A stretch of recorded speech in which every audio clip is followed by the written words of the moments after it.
আজকে আমাদের ইলেকট্রোকেমিস্ট্রির third class. তো ইলেকট্রোকেমিস্ট্রির সেকেন্ড ক্লাসে আমরা শেষ অবধি যতটুকু পড়েছিলাম, ইলেকট্রোকেমিস্ট্রির সেকেন্ড ক্লাসটায় আমরা mainly nuns equation related numericals এবং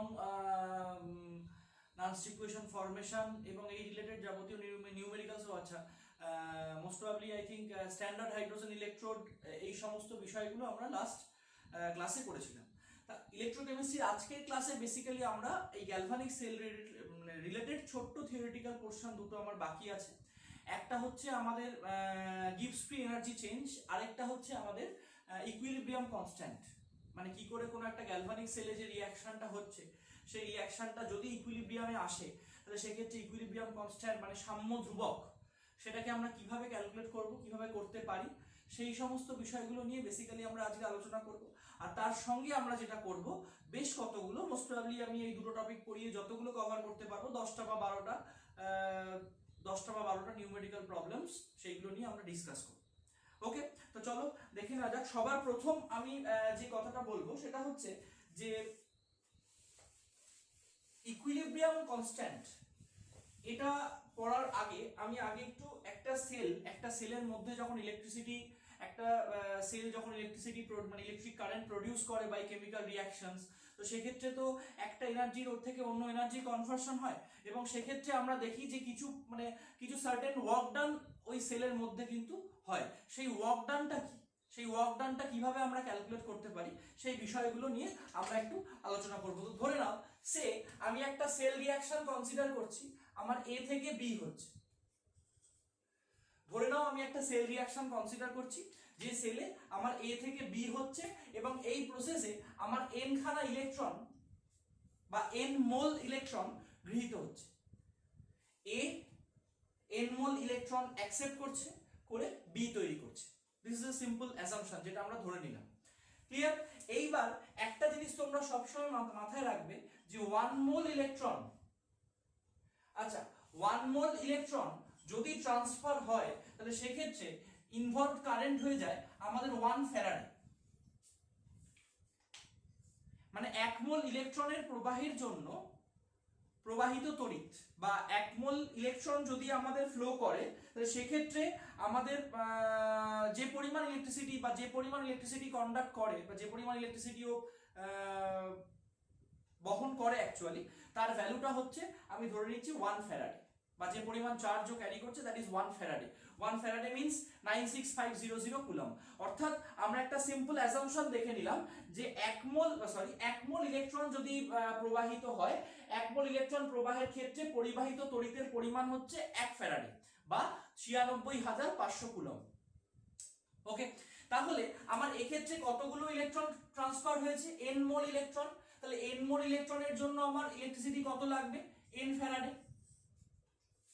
তাহলে n মোল ইলেকট্রিসিটি বা n মোল তড়িৎ n মোল ইলেকট্রন যদি আমার প্রবাহিত হয় তখন সেক্ষেত্রে আমার তড়িতের মোট পরিমাণ বা ইলেকট্রিসিটির মোট পরিমাণটা কত হবে? n ফ্যারাডে, তাই তো? তাহলে এবার তোমরা এখানে একটা জিনিস মাথায় রাখবে, সেটা হচ্ছে work done is equal to প্রবাহিত তড়িতের পরিমাণ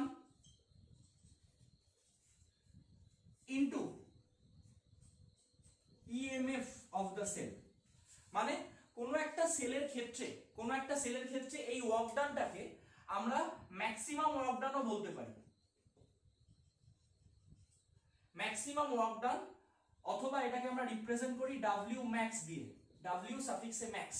মানে বলছে কোনো একটা সেলের মধ্যে যদি n খানা ইলেকট্রন প্রবাহিত হয় তাহলে সেক্ষেত্রে n খানা ইলেকট্রন যদি একটা ইলেকট্রোড থেকে অন্য ইলেকট্রোডের দিকে যায় তাহলে সেক্ষেত্রে মোট যে তড়িৎটাও মানে মোট যে তড়িৎ বা মোট যে ইলেকট্রিসিটিও কন্ডাক্ট করছে, ক্যারি করছে, দ্যাট ইজ n ফ্যারাডে। এবার এই যে n ফ্যারাডে তড়িৎ প্রবাহের জন্য বা n ফ্যারাডে পরিমাণ তড়িৎ প্রবাহের জন্য ওই কোষের মধ্যে সম্পাদিত কার্য কত হবে? ওই কোষের মধ্যে সম্পাদিত কার্য সবসময় একটা বৈদ্যুতিক কোষে সম্পাদিত কার্যের ফর্মুলা মানে নির্ণয়ের ফর্মুলা হচ্ছে আমার প্রবাহিত তড়িতের পরিমাণ ইনটু ওই সেলের যেটা ইএমএফ অর্থাৎ তড়িৎ চালক বল, তাই তো? তা আমি ধরে নিচ্ছি আমার এই সেলটার তড়িৎচালক বল ধরে নাও আমার ই সেল, তাই তো? তাহলে আমার প্রবাহিত তড়িতের পরিমাণ আমি কত পেয়ে গেছি? প্রবাহিত তড়িতের পরিমাণ পেয়ে গেছি আমি এনএফ, আর ইএমএফটাকে আমি কত ধরে নিয়েছি? ই সেল। তাহলে আমার ডাব্লিউ ম্যাক্স বা সর্বাধিক কার্য ইজ ইকুয়াল টু আমার কি হয়ে যাচ্ছে? এন ইন্টু এফ ইন্টু ই সেল। এটা হয়ে গেল আমাদের কোনো একটা গ্যালভানিক সেলের মধ্যে দিয়ে যদি এনখানা ইলেকট্রন প্রবাহিত হয়, তাহলে সেক্ষেত্রে সেই গ্যালভানিক সেলটা দ্বারা সম্পাদিত সর্বোচ্চ পরিমাণ কার্য, ম্যাক্সিমাম ও এন এফ ই সেল এই পরিমাণ কার্য ও করতে পারে। ক্লিয়ার? এবার আমি এখান থেকে ডিরেক্ট গিভস ফ্রি এনার্জি চেঞ্জের মানে গিভস ফ্রি এনার্জি চেঞ্জ আমরা কিভাবে ক্যালকুলেট করতে পারি সেই বিষয়ে যাব। দেখো আমরা কিভাবে এটা করতে পারি। আমি এটা ক্লিন করছি। আচ্ছা, বিফোর ক্লিনিং আমি আরেকবার রিপিট করে দিচ্ছি। আমি এখানে একটা সেল মানে ধরে নিয়েছি, যেখানে সেলটা হচ্ছে তোমার সেল রিঅ্যাকশনে এটা এনখানা ইলেকট্রন অ্যাকসেপ্ট করে বি তৈরি করছে, এবং সেই সেলটার যে বিভব বা সেই সেলটার যেটা তড়িৎচালক বল, যেটা আমরা নার্স ইকুয়েশন থেকে ক্যালকুলেট করেছিলাম মনে করো, সেটাকে আমি ধরে নিয়েছি ই সেল। এবং তার সঙ্গে আরেকটা জিনিস আমি আরেকটা ইনফরমেশন তোমাদের আমি দিলাম, যেটা ভেরি ভেরি ইম্পর্টেন্ট, তোমরা এখানে এটা একটু মাথায় রাখবে, যে 1 মোল ইলেকট্রন যদি প্রবাহিত হয় বা 1 মোল ইলেকট্রন যদি একটা তড়িৎদ্বার থেকে অন্য তড়িৎদ্বারের দিকে যায়, সেক্ষেত্রে প্রবাহিত তড়িতের পরিমাণ হচ্ছে 1 ফ্যারাডে। অর্থাৎ 1 মোল তড়িৎ যদি এক জায়গা থেকে অন্য জায়গায় যায়, প্রবাহিত চার্জ হচ্ছে প্রবাহিত তড়িতের পরিমাণ হচ্ছে 1 ফ্যারাডে। ক্লিয়ার? তাহলে আমার এখানে n মোল ইলেকট্রনের পরিবর্তন হয়েছে। তাহলে n মোল ইলেকট্রনের পরিবর্তনের জন্য ঐকিক নিয়ম অনুযায়ী আমার কতটা প্রবাহিত তড়িৎ হবে? n Faraday. তাহলে আমি তোমাদের কি বললাম, যে কোনো একটা তড়িৎ বিশ্লেষণ, কোনো একটা গ্যালভানিক সেলের ক্ষেত্রে বা কোনো একটা তোমার ভোল্টাইক সেলের ক্ষেত্রে, ভোল্টীয় কোষের ক্ষেত্রে সর্বাধিক কার্য গণনা করার ফর্মুলা কি? সর্বাধিক কার্য গণনা করার ফর্মুলা হচ্ছে প্রবাহিত তড়িতের পরিমাণ, অর্থাৎ যতটা তড়িৎ প্রবাহ মানে যতটা তড়িৎ প্রবাহিত হচ্ছে ওর মধ্যে দিয়ে, ইনটু এই কোষটার বিভব অথবা ইনটু এই কোষটার তড়িৎ চালক বল। তাহলে আমি বিভব বা তড়িৎ চালক বল যেটাকে আমি ধরে নিয়েছি সেটা হচ্ছে আমার ই সেল। ক্লিয়ার? আর আমার প্রবাহিত তড়িতের পরিমাণ আমি বলে দিয়েছি n ফ্যারাডে। তাহলে আমি প্রবাহিত তড়িৎ পরিমাণের জায়গায় n ফ্যারাডে বসালাম, ইএমএফ এর জায়গায় ই সেল বসালাম। তাহলে আমার সর্বোচ্চ পরিমাণ কার্য বা ডাব্লিউ ম্যাক্স এর মান ভ্যালু কত হয়ে গেল? n f E cell. Clear? Next,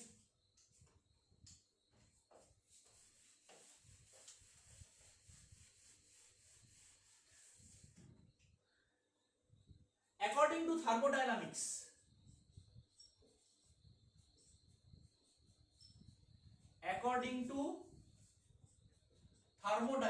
আমরা এখানে থার্মোডাইনামিক্স এর একটা রিলেশন, সেটাকে ডাইরেক্ট সাবস্টিটিউট করব। থার্মোডাইনামিক্স বা তাপগতিবিদ্যা অনুযায়ী আমরা যেটা জানি বা যেটা আমাদের ক্যালকুলেট করা হয়েছে, সেটা হচ্ছে W max is equal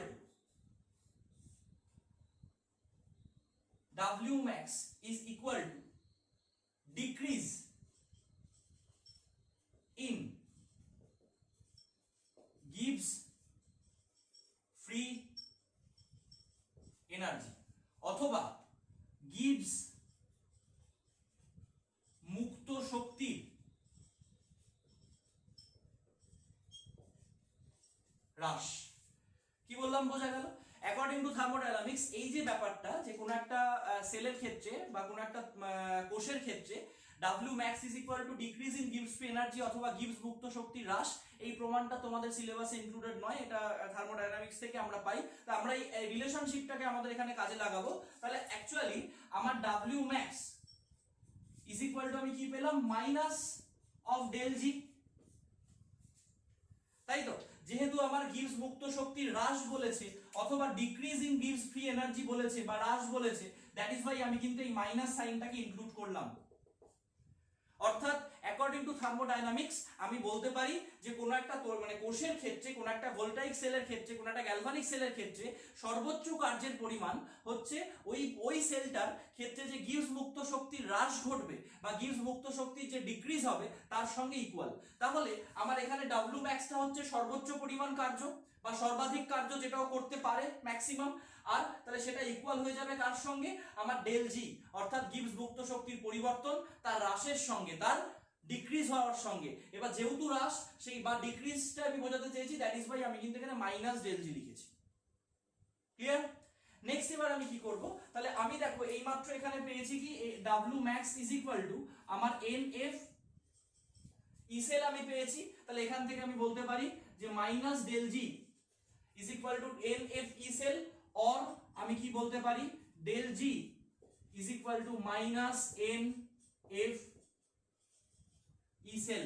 very very important relation. তাহলে আমরা কি দেখলাম, কোন একটা সেলের ক্ষেত্রে Gibbs free energy change is equal to কি হচ্ছে, কোন একটা সেলের ক্ষেত্রে Gibbs free energy change is equal two হয়ে যাচ্ছে মাইনাস এনএফ ই সেল। এনটা হচ্ছে নাম্বার অফ ইলেকট্রন চেঞ্জড, এফটা হচ্ছে ফ্যারাডে, ই সেলটা হচ্ছে ওই কোষটার বিভব বা ওই কোষটার ইএমএফ ভ্যালু। ক্লিয়ার? তাহলে আমরা গিবস ফ্রি এনার্জি চেঞ্জ এর সঙ্গে ই সেলের রিলেশনশিপটা ডেভেলপ করতে পারলাম। তার জন্য আমি এখানে অ্যাজিউম করে নিয়েছি বা তার জন্য আমি থার্মোডায়নামিক্সের একটা কন্ডিশনকে অ্যাপ্লাই করেছি, সেটা কি, যে কোনো একটা গ্যালভানিক সেল বা কোনো একটা ভোল্টাইক সেলের ক্ষেত্রে যেটা সর্বোচ্চ কার্য হয় অর্থাৎ ম্যাক্সিমাম ওয়ার্ক ডান হয়, সেই ম্যাক্সিমাম ওয়ার্ক ডানটা সবসময় আমাদের ওই সেলের যে গিবস ফ্রি এনার্জি চেঞ্জের হ্রাস অথবা গিবস ফ্রি এনার্জি চেঞ্জের যে ডিক্রিজ হচ্ছে সেই ডিক্রিজের সঙ্গে ইকুয়াল হয়। তাহলে সেই গিবস ফ্রি এনার্জি ডিক্রিজটা যদি আমি মাইনাস ডেল জি ধরে নিই, তাহলে আমার W max is equal two হয়ে যাবে মাইনাস ডেল জি। ক্লিয়ার? এবং ডব্লিউ ম্যাক্সটা আমি আগে ক্যালকুলেট করেছি এনএফ ই সেল, তাহলে আমি ডব্লিউ ম্যাক্সের জায়গায় এনএফ ই সেলটা বসালাম এবং সঙ্গে সঙ্গে আমার তাহলে সেখান থেকে আমি রিলেশনশিপ পেয়ে গেলাম যে del G is equal to minus NF E cell. Okay, এবার আমি এই জায়গাটা ক্লিন করছি। দেখো আমি এখানে কি করব, ক্লাস 11 এ যখন থার্মোডায়নামিক্স আমরা পড়েছিলাম তখন আমরা পড়েছিলাম যে একটা বিক্রিয়ার গিবস মুক্ত শক্তি অর্থাৎ ডেল জি এর মান দেখে আমরা কোনো একটা বিক্রিয়াকে স্বতঃস্ফূর্ত অর্থাৎ স্পন্টেনিয়াস বা অস্বতঃস্ফূর্ত অর্থাৎ নন স্পন্টেনিয়াস হিসেবে কিন্তু বিবেচনা করতে পারতাম। তোমরা একটু মনে করে দেখো, সেখানে আমাদের বলা ছিল যে ডেল জি এর ভ্যালু যদি নেগেটিভ হয় তাহলে সেই রিঅ্যাকশনটা হয়ে যায় স্পন্টেনিয়াস। তাহলে আমাদের সেই রিঅ্যাকশনটা হয়ে যায় স্পন্টেনিয়াস। তাহলে আমরা ক্লাস 11 এ থার্মোডায়নামিক্স থেকে যেটা দেখেছিলাম সেটা হচ্ছে যে ডেল জি এর ভ্যালু নেগেটিভ হলে সেই রিঅ্যাকশনটাকে আমরা স্পন্টেনিয়াস বলি অর্থাৎ স্বতঃস্ফূর্ত বিক্রিয়া।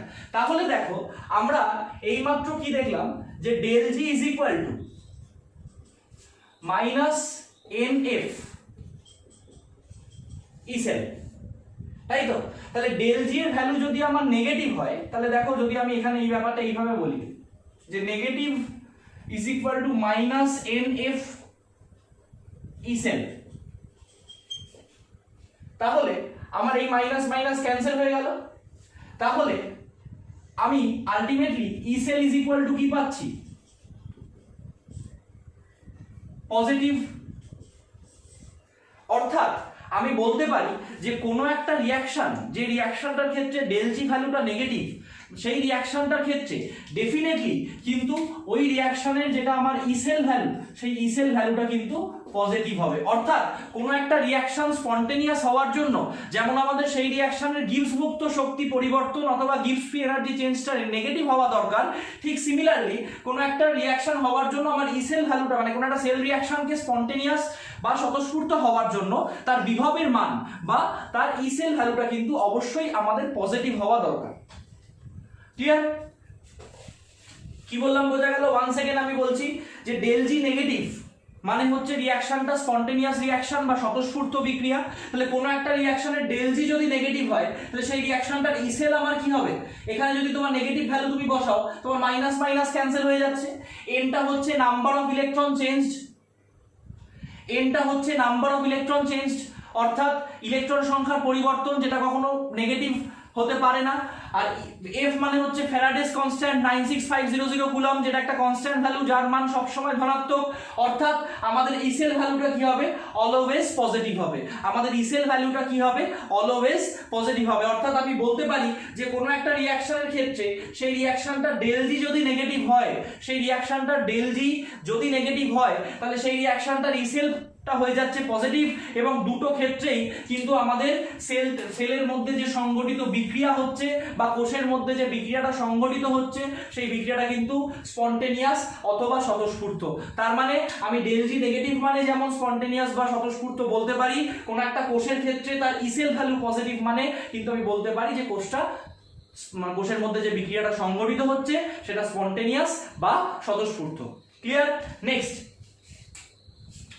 নেক্সট হচ্ছে যদি আমাদের ডেল জি ভ্যালু পজিটিভ হয়, যদি আমাদের ডেল জি ভ্যালু পজিটিভ হয় তাহলে সেক্ষেত্রে আমরা ওই বিক্রিয়াটাকে কি বলবো, নন স্পন্টেনিয়াস অথবা অস্বতঃস্ফূর্ত।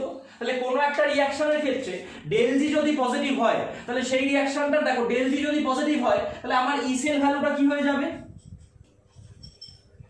ই সেল ভ্যালুটা হয়ে যাবে নেগেটিভ। অর্থাৎ কোনো একটা কোষের ক্ষেত্রে যদি সেই কোষ বিক্রিয়ার ই সেল বা বিভবের মান নেগেটিভ বেরোয় তাহলে আমি বলতে পারবো যে ওই কোষে যে বিক্রিয়াটা সংঘটিত হচ্ছে সেই বিক্রিয়াটা একটা অস্বতঃস্ফূর্ত বিক্রিয়া অথবা নন স্পন্টেনিয়াস রিঅ্যাকশন।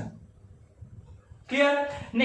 নেক্সট এবার আমি চলে আসবো হচ্ছে ডেল জি যদি আমাদের জিরো হয়, কোনো একটা সেল রিঅ্যাকশনের ক্ষেত্রে যদি ডেল জি জিরো হয় তখন আমরা কি বলতাম যে কোনো একটা সেলের বা কোনো একটা বিক্রিয়ার ক্ষেত্রে ডেল জি ভ্যালু যদি জিরো হয় তখন সেই বিক্রিয়াটা কিন্তু সাম্যাবস্থা অথবা ইকুইলিব্রিয়ামে থাকে। সেই সেলের মধ্যে বা সেই বিক্রিয়াটা কিন্তু সাম্যাবস্থা বা ইকুইলিব্রিয়ামে থাকে। তাহলে দেখো আমার ডেল জি এর মান যদি নেগেটিভ হয় তাহলে 0 ইজ ইকুয়াল টু এদিকে এন এফ ই সেল, তার মানে ডেফিনেটলি ডেল জি এর মান নেগেটিভ হলে আমার ই সেল এর মান কিন্তু 0 হবে। অর্থাৎ কোনো একটা কোষের মধ্যে সংঘটিত বিক্রিয়াটা যদি কোনো কারণে সাম্যাবস্থায় চলে আসে তাহলে সেক্ষেত্রে আমি কি দেখতে পাবো, ওই কোষের মধ্যে যে বিক্রিয়াটা সংঘটিত হচ্ছে তার বিভবের মানটা কিন্তু শূন্য হয়ে যাবে। অর্থাৎ সাম্যাবস্থায় কোনো একটা কোষে যে রাসায়নিক বিক্রিয়া সংঘটিত হয় সেই রাসায়নিক বিক্রিয়ার বিভবের মান শূন্য, অর্থাৎ ই সেল ভ্যালুটা 0। ওয়ান্স এগেইন আই রিপিট, কোনো একটা সেলের মধ্যে যে কেমিক্যাল রিঅ্যাকশনটা হচ্ছে সেই রিঅ্যাকশনটা যদি ইকুইলিব্রিয়ামে চলে আসে, সেই রিঅ্যাকশনটা যদি ইকুইলিব্রিয়াম মেনটেন করে তাহলে সেই সেলের ই সেল ভ্যালুটা কিন্তু 0 হবে বা শূন্য হবে। ওকে, তাহলে এবার আমরা চলে আসবো ইকুইলিব্রিয়াম কনস্ট্যান্ট বা সাম্য ধ্রুবক আমি কিভাবে বার করতে পারি। ওকে, তো চলো এটা তোমরা নোট ডাউন করে নেবে। ক্লিন করছি।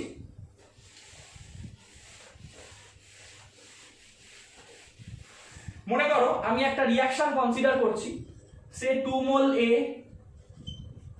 3 মোল B রিঅ্যাক্ট করে তৈরি করছে 4 মোল C প্লাস 5 মোল D, এবং এই পুরো বিক্রিয়াটা একটা কোষে সংঘটিত হচ্ছে এবং সেক্ষেত্রে আমার ইলেকট্রন সংখ্যার পরিবর্তন হচ্ছে n খানা, Ne, তাই তো?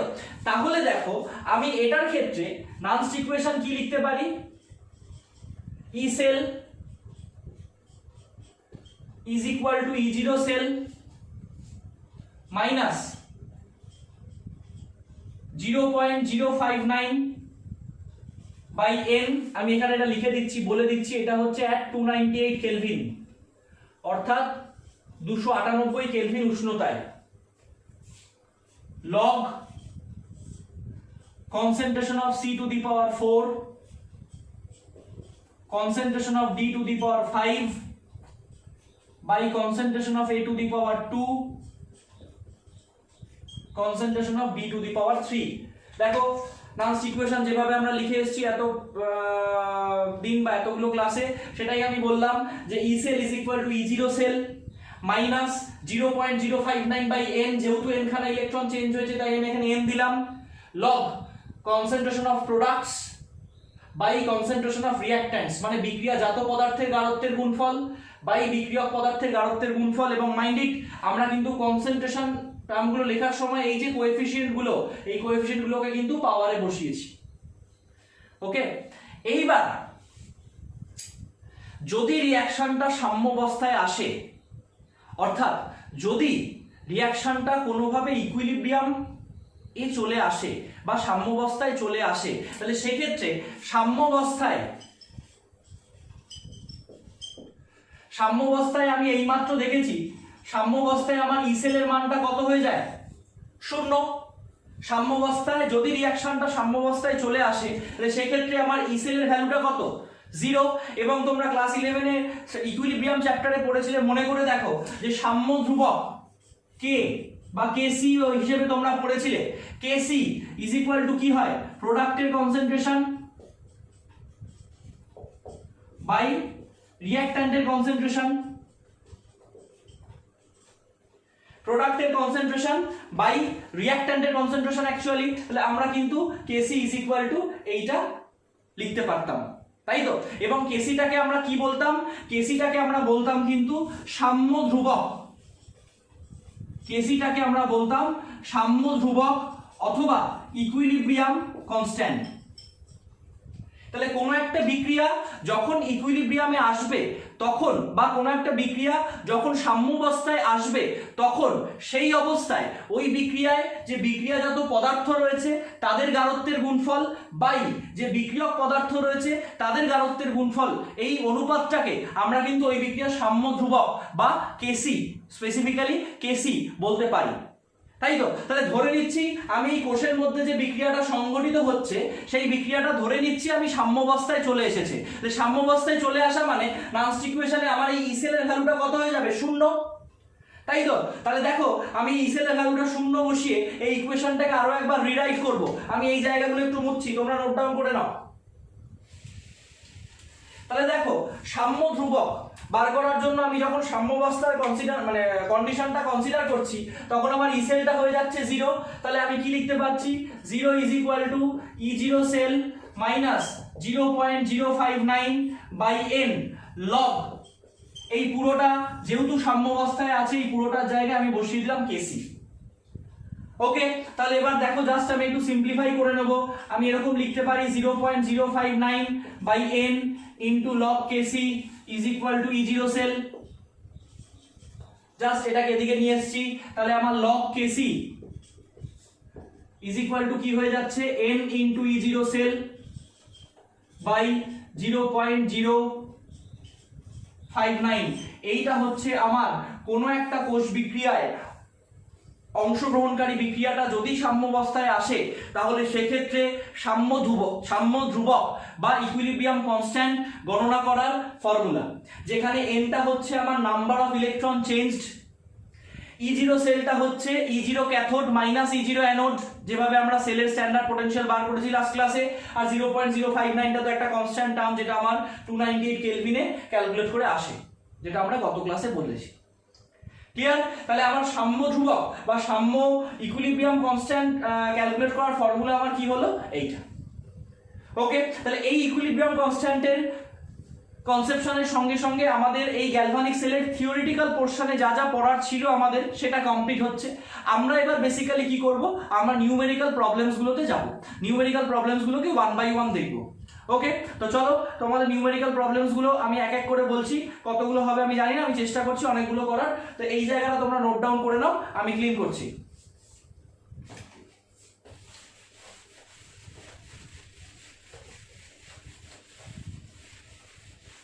দেখো ফার্স্ট প্রশ্ন তোমাদের স্ক্রিনে আসবে, প্রথম যে প্রশ্নটা আমরা করব সেই প্রশ্নটা তোমাদের স্ক্রিনে আসবে। দেখো বলা আছে 25 ডিগ্রি সেন্টিগ্রেড উষ্ণতায় কোনো একটা সেল তার তড়িৎচালক বল অর্থাৎ ইএমএফ এর মান গণনা করতে বলা আছে। তাহলে আমি তোমাদের গতদিন বলেছিলাম এই ধরনের অঙ্কগুলোতে কিন্তু আমরা সবসময় স্টেপ বাই স্টেপ যাব, আমরা কিন্তু কখনো স্টেপ জাম্প করব না। তো এই অঙ্কটায় দেখো আমরা কিভাবে করছি, আমাদের সেলটা বলা আছে লাইক দিস, ম্যাগনেসিয়াম ব্র্যাকেটে এস মানে হচ্ছে ম্যাগনেসিয়ামটা সলিড, কনসেন্ট্রেশন বলা আছে 0.001 মোলার, এদিকটায় আমার বলা আছে Cu2+, এর কনসেন্ট্রেশন বলা আছে 0.01 মোলার, আর Cu, এইটা হচ্ছে আমাদের সেল। তাহলে এই সেলটার ক্ষেত্রে আমাকে কি করতে হবে, ই সেল ভ্যালুটা বা ই সেল এর মান গণনা করতে হবে। তার সঙ্গে আমাকে প্রোভাইড করে দেওয়া আছে E0 Mg2 + Mg, অর্থাৎ অ্যানোডের প্রমাণ বিজারণ বিভবের মান আমাদের বলা আছে -2.36 ভোল্ট, -2.36 ভোল্ট। আর আরেকটা কি বলা আছে, আমাদের ক্যাথোডের প্রমাণ বিজারণ বিভবের মান বলা আছে -0.34 ভোল্ট, সরি +0.34 ভোল্ট। ক্লিয়ার? তাহলে এবার আমরা কি করব, সবার প্রথম আমরা যে কাজটা এই ধরনের অঙ্কগুলোর ক্ষেত্রে করব সেটা হচ্ছে E0 সেলের মানটা তোমরা ক্যালকুলেট করবে। E0 cell is equal to কি, ফর্মুলা তোমাদের আশা করি মনে আছে। E0 cell is equal two হচ্ছে E0 cathode minus E0 anode. তাহলে ক্যাথোড মানে এখানে কি, আমি তোমাদের দেখে চিনতে বলেছিলাম যে দুটো বিভবের মধ্যে যে বিভবের মানটা ছোট সেই বিভবের মানটা সবসময় আমাদের অ্যানোডের হয়। এটা হচ্ছে -2.36, এটা হচ্ছে +0.34, অর্থাৎ ছোট কোনটা, ছোট হচ্ছে আমাদের এইটা, ছোট মানটা সবসময় অ্যানোডের হয় আর বড় মানটা আমাদের সবসময় কিন্তু ক্যাথোডের হয়। তোমরা চোখ বন্ধ করে মনে রাখতে পারো যে E0 মানে ইলেকট্রোডের প্রমাণ বিজারণ বিভবগুলোর ক্ষেত্রে যে বিভবের মানটা বড় সেটা সবসময় ক্যাথোডের বিভব, যে বিভবের মানটা ছোট সেটা সবসময় অ্যানোডের বিভব। কোনো রকম মানে কনফিউশনে যাওয়ার দরকার নেই, ছোটটা অ্যানোড বড়টা ক্যাথোড, এইভাবে তোমরা মনে রাখবে। তাহলে আমার এই জায়গাটায় E0 ক্যাথোড, এই জায়গায় আমি কি লিখতে পারি, E0 Cu+2 থেকে Cu মাইনাস E0 Mg2+ থেকে Mg। এবার জাস্ট মানগুলো বসাবো, এটা হচ্ছে 0.34 minus 2.36।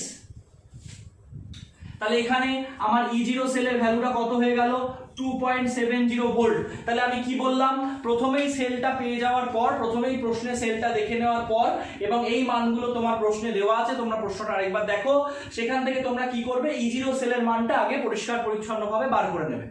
Step by step jump করবে না, কোনো রকম তাড়াহুড়ো করবে না, জাস্ট E0 সেলটা বার করে নিলে।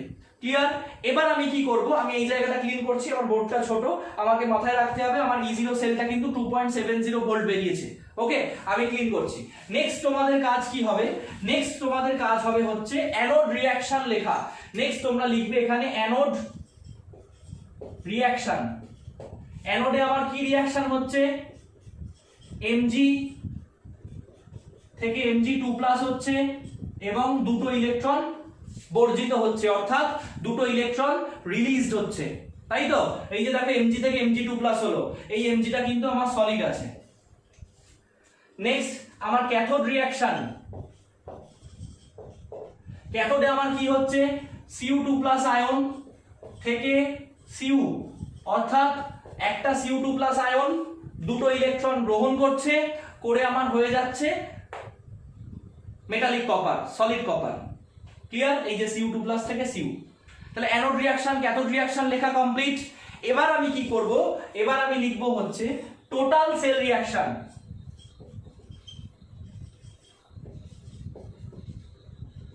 টোটাল সেল রিঅ্যাকশন, তাহলে আমি যখন এই দুটোকে যোগ করব তখন আমার কি হবে, যোগ করলে আমার এখানকার 2e এখানকার 2e ক্যান্সেল হয়ে যাবে। তাহলে আমার ইকুয়েশন কি হবে, ম্যাগনেসিয়াম প্লাস Cu2+, সেখান থেকে হলো Mg2+ প্লাস Cu। এখানে আমার ম্যাগনেসিয়ামটা সলিড আর কপারটা সলিড। ক্লিয়ার? তাহলে আমি টোটাল সেল রিঅ্যাকশন পেয়ে গেলাম। এইবার আমার নেক্সট কাজ কি, এইবার আমার নেক্সট কাজ হচ্ছে ই সেল এর ভ্যালুটা ক্যালকুলেট করা, তাই তো? তাহলে এই রিঅ্যাকশনটার জন্য আমি যখন নামস ইকুয়েশন লিখব তখন আমি কি লিখতে পারবো, ই সেল ইজ ইকুয়াল টু, প্রশ্নে দেখো তোমার টেম্পারেচার 25 ডিগ্রি বলে দিয়েছে, তাহলে যেহেতু তোমার টেম্পারেচার 25 ডিগ্রি তাই আমি এটাকে এখানে 0.059 বলতে পারি, তাই তো? এবং এই কোষের যে বিক্রিয়াটা সংঘটিত হয়েছে তাতে আমার ইলেকট্রন চেঞ্জ কটা হয়েছে, দুটো ইলেকট্রন চেঞ্জ হয়েছে, দুটো ছেড়েছে দুটো নিয়েছে, তার মানে আলটিমেটলি দুটো ইলেকট্রনেরই পরিবর্তন হয়েছে, তাই তো? তাহলে আমি কি করব, 0.059/2 into log concentration of Mg2+, concentration of Cu মানে প্রোডাক্টের কনসেন্ট্রেশন বসালাম, by concentration of Mg into concentration of Cu2+। Clear? তাহলে আমার E0 সেলটা আমি ক্যালকুলেট করেছি, এই মাত্র কত বেরিয়েছে, 2.70। ওকে, মাইনাস 0.059/2 লগ Mg2+ এর কনসেন্ট্রেশন কত বলা আছে, 0.001, বসিয়ে দাও 0.001 ইনটু কপার হচ্ছে সলিড মানে কঠিন পদার্থ, আমি বলেছিলাম কঠিন পদার্থের গাঢ়ত্বকে আমরা কত ধরে নেব, 1, তাই জন্য আমি এখানে বসিয়ে দিচ্ছি 1। ক্লিয়ার? সলিড সাবস্টেন্সের কনসেন্ট্রেশন বা অ্যাক্টিভ মাসকে আমি 1 ধরে নিয়েছি। নেক্সট ম্যাগনেসিয়ামটাও হচ্ছে আমার সলিড, তাহলে ম্যাগনেসিয়ামের কনসেন্ট্রেশনকে আমি 1 ধরলাম। ওকে, আর এখানে কপার Cu2+ এর কনসেন্ট্রেশন কত বলা আছে? 0.01। এবার পুরো বিষয়টা তোমরা ক্যালকুলেটরে ক্যালকুলেট করবে। ওকে, তাহলে পুরো বিষয়টা আমি ক্যালকুলেটরে একটু ক্যালকুলেট করে দেখে নেব।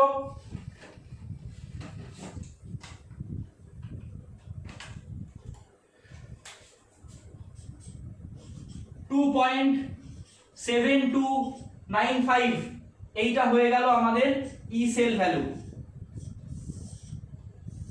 এই জায়গায় ক্যালকুলেশনে অনেকে ভুল করবে আমি জানি, সেই জন্য আমি বলে দিচ্ছি কিভাবে তোমরা ক্যালকুলেশনটা করবে।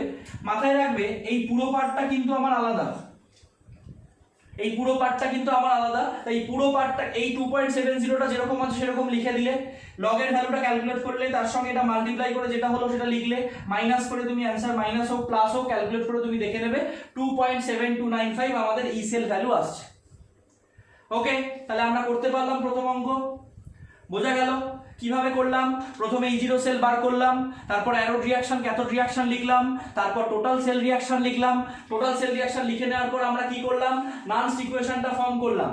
নালস ইকুয়েশনটা ফর্ম করার সময় আমাকে একটু খেয়াল করে নিতে হবে টেম্পারেচার কোশ্চেনে কত বলা আছে। টেম্পারেচার তোমাদের প্রশ্নে বলা আছে 25 ডিগ্রি সেলসিয়াস, তাই জন্য তুমি 25 ডিগ্রি সেলসিয়াস টেম্পারেচারে 0.059/n এই ফ্যাক্টরটা আমরা বসাই। n মানে নাম্বার অফ ইলেকট্রন চেঞ্জ, যেটা এই সেল রিঅ্যাকশনের ক্ষেত্রে 2 আমি বসিয়ে দিয়েছি, আর এইগুলোকে লিখে দিয়েছি concentration of products by concentration of reactants. হয়ে গেল। এবার সেলের মধ্যে আমার Mg2+ এর গাঢ়ত্ব দেওয়া আছে, Cu2+ এর গাঢ়ত্ব দেওয়া আছে, সেগুলোকে আমি বসিয়ে দিয়েছি। আর কপার আর ম্যাগনেসিয়াম কঠিন পদার্থ অর্থাৎ সলিড, সলিড সাবস্টেন্সের কনসেন্ট্রেশন 1 হয়, সেই 1 গুলোকে আমি বসিয়ে দিয়েছি। দিয়ে এবার ক্যালকুলেটরে ক্যালকুলেট করে আমি দেখে নিয়েছি ই সেল ভ্যালুটা 2.7295। ওকে, নেক্সট পরের সাম আমি এটা ক্লিন করছি। পরের সাম তোমাদের স্ক্রিনে দেখো, প্রশ্নটা লিখে নাও কি বলেছে ভালো করে দেখো। দেখো ওয়ান্স এগেইন 25 ডিগ্রি সেন্টিগ্রেড উষ্ণতায়, 25 ডিগ্রি সেন্টিগ্রেড উষ্ণতায় ই সেল বার করতে বলেছে এবং তোমাকে ইকুয়েশন দিয়ে দিয়েছে। ইকুয়েশন কি দিয়েছে? এইটা প্লাস 3 Fe2+, 0.1 মোলার এটার কনসেন্ট্রেশন, তার সঙ্গে কি বলা আছে 2Cr3+, এটার 0.1 মোলার কনসেন্ট্রেশন প্লাস 3 Fe। ওকে, এটা আমাদের রিঅ্যাকশন বলে দিয়েছে। তাহলে এটার ক্ষেত্রে তুমি একটা জিনিস দেখো, এখানে যেহেতু আমার সেল দেয়নি, তাই আমার এখানে অ্যানোড রিঅ্যাকশন ক্যাথোড রিঅ্যাকশন করার, টোটাল সেল রিঅ্যাকশন বার করার কোনো দরকার নেই, কারণ অলরেডি আমাকে টোটাল সেল রিঅ্যাকশনটা বলেই দিয়েছে যে কোষে আমার এই বিক্রিয়াটাই হচ্ছে। তাই আমার একটু কাজ কমে গেল। তাহলে আমাকে প্রথম কাজ আমার কি ছিল? E0 সেল ক্যালকুলেট করা। তো তোমার দেখো E0 সেল বার করার ভ্যালু, E0 সেল বার করার জন্য তোমাকে আগে একটু দেখে নিতে হবে। এখানে তোমার বলে দেওয়া আছে Cr3+ থেকে Cr এই ভ্যালুটা হচ্ছে আমার মাইনাস 2.74 ভোল্ট। আর আরেকটা আমার বলে দেওয়া আছে E0 Fe+2 থেকে Fe এর ভ্যালুটা আমার বলা আছে মাইনাস 0.44 ভোল্ট। তাহলে এই জায়গায় কিন্তু তোমার ওই কনসেপশনটা কাজে লাগবে। দেখো তোমার এখানে কিন্তু যেহেতু সেলটা লেখা নেই, সেল ফরমেশনটা যেহেতু দেখানো নেই, সেল ফরমেশন মানে জাস্ট এইভাবে এই যে তোমার দেখানো ছিল এইভাবে যেহেতু দেখানো নেই, তাই জন্য তোমার কিন্তু এক্ষেত্রে তুমি ক্যাথোড অ্যানোডটা চিনতে তোমার অসুবিধা হবে। কিন্তু আমি তোমাকে আগেই শিখিয়ে দিয়েছি E0 ভ্যালু দেখে তুমি কি করে ক্যাথোড অ্যানোড চিনবে। তোমার এখানে ক্রোমিয়ামের E0 ভ্যালু -2.74 ভোল্ট আর আয়রনের E0 ভ্যালু -0.44 ভোল্ট। তাহলে এই দুটোর মধ্যে কোনটা ছোট? ডেফিনেটলি এই ভ্যালুটা কম, এটা ছোট। তাহলে আমি বলে দিয়েছিলাম যেটা আমাদের ছোট সেটা আমাদের সব সময় হয়ে যাবে অ্যানোড, আর যেটা আমাদের বড় সেটা আমাদের সবসময় হয়ে যাবে ক্যাথোড, তাই তো? তাহলে এবার আমি কি করব দেখো, আমি এবার বার করে ফেলবো E0 cell. E0 cell is equal to কি? E0 cathode minus E0 anode. তাহলে আমার E0 ক্যাথোড কত? মাইনাস 0.44 মাইনাস 0.44 2.74, তাহলে আমার এটা কত হয়ে যাচ্ছে -0.44 প্লাস 2.74, তাহলে এটা আমার হয়ে যাচ্ছে 2.30 ভোল্ট। ক্লিয়ার? তাহলে এটা আমার কত হয়ে গেল 2.30 ভোল্ট। ক্লিয়ার? নেক্সট, এবার আমার তো টোটাল সেল রিঅ্যাকশন করাই আছে, আমাকে আর অ্যানোড রিঅ্যাকশন ক্যাথোড রিঅ্যাকশন লিখতে হচ্ছে না, কিন্তু আমাকে যেটা করতে হবে সেটা হচ্ছে যে নাম্বার অফ ইলেকট্রন চেঞ্জ কতগুলো হচ্ছে, তোমাকে ইকুয়েশন দেখে কিন্তু সেটা বুঝতে হবে। এবার আমি তোমাদের এই জায়গাটাও বলে দিচ্ছি যে কিভাবে আমরা খুব সহজে, যদি এরকম ইকুয়েশন বলে দেওয়া থাকে, আমি কি করে নাম্বার অফ ইলেকট্রন চেঞ্জটা বার করে নেব। তাই তো দেখো, আমি এই জায়গাটা ক্লিন করছি, মাথায় রেখো E0 সেল ভ্যালুটা 2.30 ভোল্ট এসছে, আশা করি তোমরা লিখে নিয়েছো। এই জায়গায় তুমি কি করবে, দেখো এখানে ক্রোমিয়াম থেকে Cr3+ হচ্ছে অথবা Fe2+ থেকে Fe হচ্ছে, তুমি যে কোনো একটা পরিবর্তনকে আলাদা করে লিখে নাও। প্রথম তোমাকে একটু লিখে নিলে তোমার সুবিধা হবে। তাহলে তুমি কি করছো, ধরো মনে করো আমার Fe2+ থেকে Fe হচ্ছে, তাহলে এই যে Fe2+ থেকে Fe, এখানে আমার কতগুলো ইলেকট্রন চেঞ্জ হচ্ছে, দুটো, তাই তো? তাহলে দুটো ইলেকট্রন চেঞ্জ হয়, এবং আমার কি করা আছে, Fe3+, Fe2+ কে 3 দিয়ে মাল্টিপ্লাই করা আছে, আর Fe কেও 3 দিয়ে মাল্টিপ্লাই করা আছে। তার মানে এই ইকুয়েশনে আমার একে 3 দিয়ে মাল্টিপ্লাই করতে হবে, একে 3 দিয়ে মাল্টিপ্লাই করতে হবে। যদি সবাইকে তুমি 3 দিয়ে মাল্টিপ্লাই করো, তাহলে ইলেকট্রন সংখ্যাকেও তোমার 3 দিয়ে মাল্টিপ্লাই করতে হবে, কারণ ও তো আর বানের জলে ভেসে আসেনি যে তুমি সবাইকে 3 দিয়ে মাল্টিপ্লাই করবে, ওকে করবে না। তাহলে সেক্ষেত্রে তোমার যদি এখানে অলরেডি 2e ছিল, আবার যদি তুমি 3 দিয়ে মাল্টিপ্লাই করো, সেটা তোমার হয়ে যাবে কত, 6e। তাহলে নাম্বার অফ ইলেকট্রন চেঞ্জড মানে ইলেকট্রন সংখ্যার পরিবর্তন আমাদের কটা হলো, 6টা। এবার তোমাদের মনে প্রশ্ন আসতে পারে, কেন আপনি সিলেক্টিভলি আয়রনটা বেছে নিয়ে করলেন, ক্রোমিয়ামের ক্ষেত্রেও কি তাহলে 6টাই হবে? তাহলে চলো দেখে নেওয়া যাক। ক্রোমিয়ামের ক্ষেত্রে কি হচ্ছে, ক্রোমিয়াম থেকে Cr3+, অর্থাৎ কটা ইলেকট্রনের পরিবর্তন, 3টে, তাই তো? এবার ইকুয়েশনে আমার ক্রোমিয়ামকে কত দিয়ে গুণ করা আছে, 2 দিয়ে, তাহলে আমি একে 2 দিয়ে গুণ করলাম, একে 2 দিয়ে গুণ করলাম, তাহলে একে যখন আমি 2 দিয়ে গুণ করব, এটা আমার কত হয়ে যাবে, 6e। তাহলে দেখো এবার এই দুটোকে তুমি যখন যোগ করছো, তোমার কিন্তু এই ইকুয়েশনটা আবার চলে আসছে। তাহলে আমি কেন ভেঙে লিখলাম, আমি ভেঙে লিখলাম এই কারণেই, যাতে করে নাম্বার অফ ইলেকট্রন চেঞ্জ কতগুলো হয়েছে সেটা যাতে আমি বুঝতে পারি। আমি হয়তো ডিরেক্টলি দেখেই বুঝতে পারতাম, কিন্তু তোমাদের বোঝার জন্য আমি কিন্তু ইকুয়েশনটা ভেঙে দেখালাম। তোমাদের দুটো করার দরকার নেই, যে কোনো একটাকে তোমরা ঠিকঠাক করলেই বুঝতে পেরে যাবে যে নাম্বার অফ ইলেকট্রন চেঞ্জ কত হচ্ছে। তাহলে এক্ষেত্রে আমার নাম্বার অফ ইলেকট্রন চেঞ্জ কত, 6, মানে 6টা। তাহলে আমি এবার কি করছি, ডিরেক্ট নামস ইকুয়েশনে চলে আসি। ই সেল প্রশ্নে আমার 25 ডিগ্রি সেলসিয়াস বলা আছে, ম্যাক্সিমাম অঙ্কই তোমাদের 25 ডিগ্রিতেই করতে হবে। 0.059 বাই n, n মানে আমার এখানে 6, আমি ডিরেক্ট লিখে দিলাম, লগ প্রোডাক্টের কনসেন্ট্রেশন মানে Cr3+ হোল 2 কেন, যেহেতু সামনে 2 আছে, into concentration of Fe whole to the power 3 যেহেতু সামনে 3 আছে, by concentration of Cr whole to the power 2 যেহেতু সামনে 2 আছে, concentration of Fe3+ whole to the power 3, তাই তো? এইবার আমরা কি করব, ভ্যালুগুলোকে বসাবো। E0 সেল কত বের করেছো তুমি, 2.30 ভোল্ট বের করেছো, মাইনাস 0.059 বাই 6 লগ Cr3+ এর কনসেন্ট্রেশন কত, 0.1 তার স্কয়ার, আর Fe হচ্ছে আমাদের সলিড মানে তার কনসেন্ট্রেশন 1 হয়, আমি তোমাদের বলে দিয়েছি, আমি আর লিখছি না।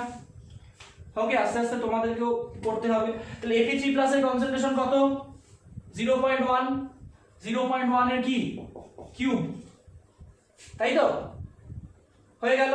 এইবারে আমরা কি করব, বাকি কাজটা ক্যালকুলেটরে করব। তাহলে আমি বাকি কাজটা ক্যালকুলেটরে করে নিচ্ছি। বাকি কাজটা ক্যালকুলেটরে করে আমার যে ভ্যালুটা এসেছে সেটা হচ্ছে 2.31 ভোল্ট।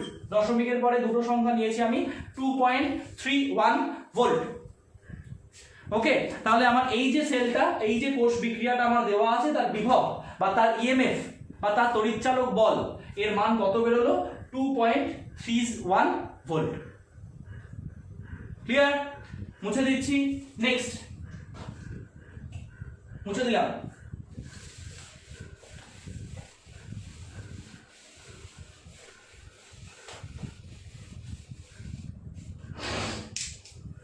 পরের প্রশ্ন দেখো তোমাদের স্ক্রিনে,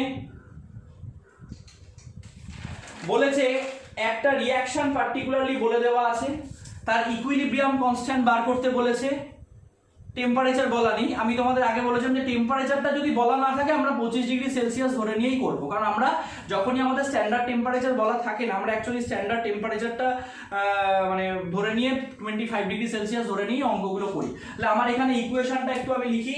ইকুয়েশনটা আমার কি আছে, FeS plus Cu2 plus AQ, AQ মানে অ্যাকুয়াস সলিউশনে আছে, by Fe2 plus AQ plus CuS। Okay, এবং তার সঙ্গে আমার এখানে এই ভ্যালুগুলো বলা আছে, E0 Cu2 প্লাস থেকে Cu এই ভ্যালুটা হচ্ছে প্লাস 0.34 ভোল্ট, আর E0 Fe2 প্লাস থেকে Fe এই ভ্যালুটা বলা আছে মাইনাস 0.44 ভোল্ট। ওয়ান্স এগেইন আমাদের ভ্যালুগুলোকে দেখে চিনতে হবে কোনটা ক্যাথোড কোনটা অ্যানোড। আমি বলেছি যেটা ছোট সেটা সবসময় অ্যানোড হয়, আর যেটা বড় সেটা সবসময় ক্যাথোড হয়। তাহলে আমার এখানে আয়রনের ভ্যালুটা ছোট আছে, আমি দেখতে পাচ্ছি 0.44 ভোল্ট, তার মানে এইটা হচ্ছে আমার অ্যানোড আর এইটা হচ্ছে আমার ক্যাথোড, তাই তো। এবার তাহলে আমার প্রথম কাজ কি, সাম্য ধ্রুবক বার করার জন্য, ইকুইলিব্রিয়াম কনস্ট্যান্ট বার করার জন্যও আমার কিন্তু E0 সেল ভ্যালুটা দরকার। তাই আমার প্রথম কাজ কি হবে, E0 সেল ভ্যালুটা বার করে নেওয়া। তাহলে আমার E0 সেল কত হবে, E0 cell is equal to E0 cathode minus E0 anode. তাহলে ক্যাথোডের মান আমার কত, 0.34 প্লাস অ্যানোডের মান, সরি আমি এখানে মাইনাস দিয়ে মাইনাস 0.44, তাহলে আমার এটা হয়ে যাচ্ছে 0.34 প্লাস 0.44, তাহলে আমার এটা হয়ে যাচ্ছে 0.78 ভোল্ট। তাহলে দেখো E0 সেল অবধি আমি বার করে ফেললাম 0.78 ভোল্ট। আমি একটু ভুল করেছি, না ঠিক আছে, সরি ঠিক আছে, 0.78 ভোল্ট, তাই তো। তাহলে 0.78 ভোল্ট আমাদের যখন ভ্যালুটা বেরোলো, এবার আমি তাহলে কি করব, এবার আমি চলে যাব ইকুইলিব্রিয়াম কনস্ট্যান্টের ভ্যালু বার করার ক্ষেত্রে। ওকে, তাহলে দেখো ইকুইলিব্রিয়াম কনস্ট্যান্টের ভ্যালুটা আমরা কিভাবে বার করতে পারি। মুছে দিচ্ছি এই জায়গাটা।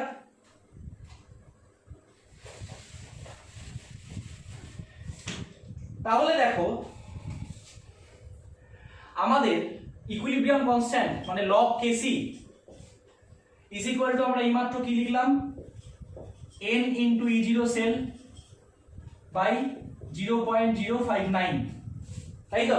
তাহলে এক্ষেত্রে আমার ইলেকট্রনের পরিবর্তন কত, দেখো Fe থেকে Fe2 প্লাস হয়েছে, Fe থেকে Fe2 প্লাস মানে দুটো ইলেকট্রন। আর অন্যটাও তুমি ভেরিফাই করে নাও, Cu2 প্লাস থেকে Cu হয়েছে, তার মানে দুটো ইলেকট্রনেরই আমার চেঞ্জ, অর্থাৎ ইলেকট্রন সংখ্যার পরিবর্তন এক্ষেত্রে আমার কত, 2। ইলেকট্রন সংখ্যার পরিবর্তন এক্ষেত্রে আমার 2, তাই তো। তাহলে আমি 2 বসিয়ে দিচ্ছি। তাহলে আমি কি লিখতে পাচ্ছি, log Kc is equal to 2 into E0 cell আমার কত বেরোলো, 0.78 বাই 0.059। তাহলে আমি এটাকে একটু দেখে নেবো কত আসছে, 2 ইন্টু 0.78 ডিভাইডেড বাই 0.059, আমার ভ্যালু আসছে 26.44। তাহলে log Kc is equal two 26.44। তাহলে এবার Kc ইজ ইকুয়াল টু আমার কি হয়ে যাবে, Kc ইজ ইকুয়াল টু আমার হয়ে যাবে অ্যান্টিলগ। তুমি অ্যান্টিলগ তোমরা ক্যালকুলেটরে করবে, শিফট লগ এই ভ্যালুটা দিয়ে দেবে, তাহলেই তুমি অ্যান্টিলগ পেয়ে যাবে।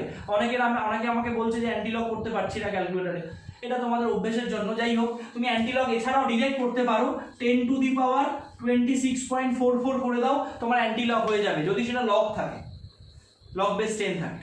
ওকে, তাহলে তোমার এটা সব লগ বেস 10 নিয়েই আছে আমার। তাহলে আমি 10 টু দি পাওয়ার 26.44 যদি করি, আমার ভ্যালু আসছে 2.75 into 10 to the power 26, 2.75 into 10 to the power 26। অ্যান্সারগুলো একটু বড়ই আসে ইকুইলিব্রিয়াম কনস্ট্যান্টের অনেক অঙ্কে, তো ভয় পাওয়ার ঘাবড়ানোর কোনো কারণ নেই, এটা কিন্তু ঠিকই আছে, 2.75 into 10 to the power 26।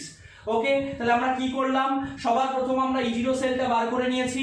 E0 সেলটা বার করে নিয়ে আমি নাম্বার অফ ইলেকট্রনের পরিবর্তন যে দুটো হচ্ছে সেটা একটু আইডেন্টিফাই করে নিলাম।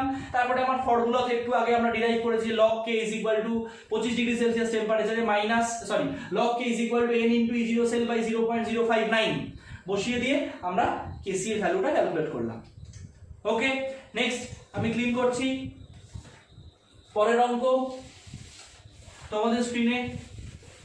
দেখো প্রশ্নটা ভালো করে। প্রশ্নে বলা আছে বিক্রিয়াটির সম্ভাব্যতা বিচার করো। বিক্রিয়াটির সম্ভাব্যতা বিচার করো, অর্থাৎ প্রদত্ত কোষ বিক্রিয়াটা সম্ভব হবে কিনা, প্রদত্ত কোষ বিক্রিয়াটা সম্ভব হবে কিনা সেইটা তোমাকে বিচার করতে বলেছে, তাই তো? তাহলে প্রদত্ত কোষ বিক্রিয়াটা সম্ভব হবে কিনা এটা আমরা কিভাবে বিচার করব, এটাকে আমরা কিভাবে দেখব? এটাকে এই ধরনের প্রশ্নগুলোর উত্তর দেওয়ার সিস্টেমটা হচ্ছে আমি ডেল জি ভ্যালুটা বার করব। ডেল জি মানে গিবস মুক্ত শক্তির পরিবর্তনের মানটা ক্যালকুলেট করব। গিবস মুক্ত শক্তির পরিবর্তনের মান যদি নেগেটিভ হয় অর্থাৎ ঋণাত্মক হয় তাহলে আমি বলে দেবো যে হ্যাঁ বিক্রিয়াটা সম্ভব। যদি গিবস মুক্ত শক্তির ভ্যালুটা পজিটিভ হয় তাহলে আমি বলে দেবো যে না বিক্রিয়াটা সম্ভব নয়। ওয়ান্স এগেইন আই রিপিট, এই ধরনের বিক্রিয়ার প্রশ্নগুলো আমরা কিভাবে করব, এই প্রশ্নের উত্তরগুলো আমরা কিভাবে দেব? আমরা রিঅ্যাকশনটার জন্য ডেল জি ভ্যালুটা ক্যালকুলেট করব। ডেল জি ভ্যালুটা ক্যালকুলেট করে আমি দেখব যে ওই বিক্রিয়াটার ক্ষেত্রে ডেল জি ভ্যালুটা নেগেটিভ আসছে না পজিটিভ আসছে। যদি ডেল জি ভ্যালু নেগেটিভ আসে তাহলে আমি বলে দেবো যে হ্যাঁ বিক্রিয়াটা সম্ভব, আর যদি ডেল জি ভ্যালু নেগেটিভ না আসে পজিটিভ আসে তাহলে আমি বলবো যে না বিক্রিয়াটা সম্ভব নয়। কি বললাম বোঝা গেল? নেক্সট দেখো তাহলে প্রশ্নটা আমাদের কি বলা আছে। প্রশ্নটা আমাদের এরকম বলা আছে mg প্লাস cu2 প্লাস, সেখান থেকে mg2 প্লাস প্লাস mg। ওকে, তার সঙ্গে আমাদের ভ্যালু বলা আছে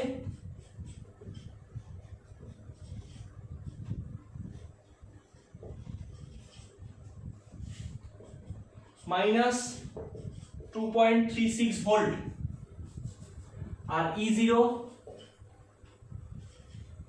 ও এটা Cu হবে, সরি Cu2 প্লাস থেকে Cu is equal to minus plus 0.34 volt. তাহলে অটোমেটিক্যালি আমাকে একটু ভ্যালুটা দেখে চিনে নিতে হবে। ওয়ান্স এগেইন এটা ছোট কম, তার মানে এটা হয়ে যাচ্ছে আমার অ্যানোড, এটা হয়ে যাচ্ছে আমার ক্যাথোড। তাহলে এবার আমি কি করব? এবার আমি করব হচ্ছে E0 সেল ভ্যালু বার করব। E0 সেল মানে অ্যাকচুয়ালি আমার কি E0 cathode minus E0 anode, তাই তো? তাহলে আমার ক্যাথোডের ভ্যালু কত? ক্যাথোডের ভ্যালু এক্ষেত্রে হচ্ছে আমার 0.34 মাইনাস অফ 2.36। তাহলে এই পুরোটা করলে আমার ভ্যালু কত এসে যাচ্ছে? 2.70 ভোল্ট, 2.70 ভোল্ট। ওকে, ক্লিয়ার? তাহলে এবার আমি কি করব? দেখো আমি এবার ডেল জি ভ্যালুটা বার করব। ডেল জি ভ্যালু দেখো কিভাবে করব, আমি ওপরটা একটু মুছছি। আমাদের কি del G 0 is equal to minus NF E0 cell. তাহলে এক্ষেত্রে আমার ইলেকট্রনের পরিবর্তন কি Mg2 প্লাস থেকে Mg হচ্ছে অথবা Cu2 প্লাস থেকে Cu হচ্ছে, যেটা রেসপেক্টেই তুমি দেখো না কেন ইলেকট্রন সংখ্যার পরিবর্তন হচ্ছে 2, অর্থাৎ দুটো ইলেকট্রন চেঞ্জ হচ্ছে। তাহলে আমি কি লিখতে পারি? মাইনাস 2 ইনটু 96500, ফ্যারাডের ভ্যালু হচ্ছে 96500 কুলম্ব, আর E0 সেলের ভ্যালুটা আমার কত বেরিয়েছে? 2.70 ভোল্ট। তাহলে আমি একটু ক্যালকুলেট করে দেখে নিই 2.70 ভোল্ট কত আসছে। 0.34 সরি 2 into 96500 into 2.70,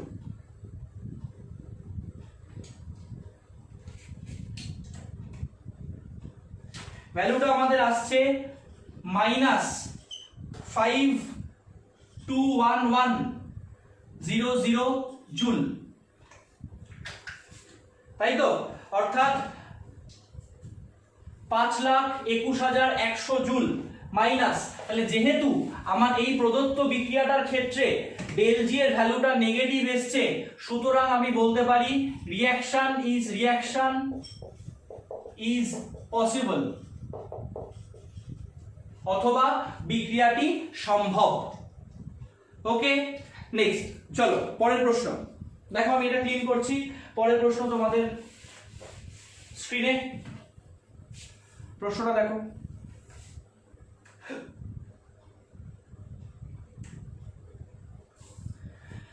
একটা সেল বলা আছে এবং সেলটা বলে বলা হয়েছে সর্বাধিক বা সবচেয়ে কত বেশি কাজ এই কোষটা থেকে আমরা বার করতে পারি, মানে ডাব্লিউ ম্যাক্স আমাদের ক্যালকুলেট করতে বলেছে, তাই তো? তাহলে দেখো আমি সেলটা একটু লিখছি, খুব known cell, Daniel cell, zinc Zn+2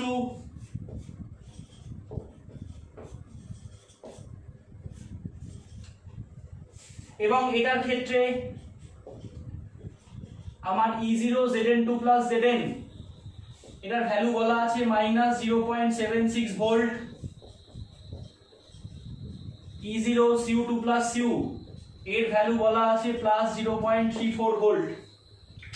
clear? তাই তো? দেখো আমরা W max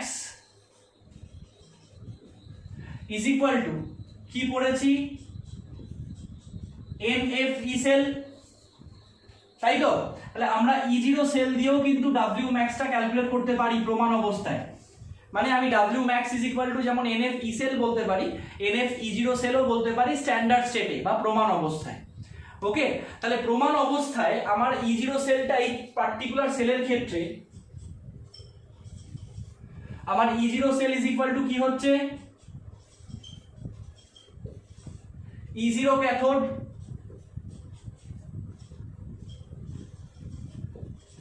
minus E0 anode actually, তাই তো?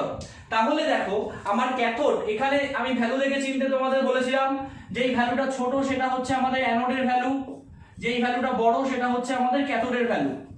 তাহলে আমার E0 সেল কত হয়ে যাচ্ছে, E0 সেল হয়ে যাচ্ছে 0.34 মাইনাস -0.76, তাহলে যোগ করলে আমার হয়ে যাচ্ছে 1.10 ভোল্ট, তাই তো? তাহলে আমার এই পার্টিকুলার সেলে Zn টা Zn2 প্লাসে কনভার্ট হচ্ছে আর Cu2 প্লাসটা Cu তে কনভার্ট হচ্ছে, তাহলে আমার number of electron changed actually কত, দুটো। তাহলে আমি কি করতে পারি, আমার এই n এর ভ্যালুটা হচ্ছে 2, তাহলে therefore W max is equal to 2 into 96500 into 1.10, এইটা ক্যালকুলেট করলে আমাদের आंसर আসছে 2,12,300 জুল। অর্থাৎ এই কোষটা দ্বারা সম্পাদিত সর্বাধিক কার্যের মান হচ্ছে 212,300 joule, 2,12,300 joule. Clear? Next clean করছি।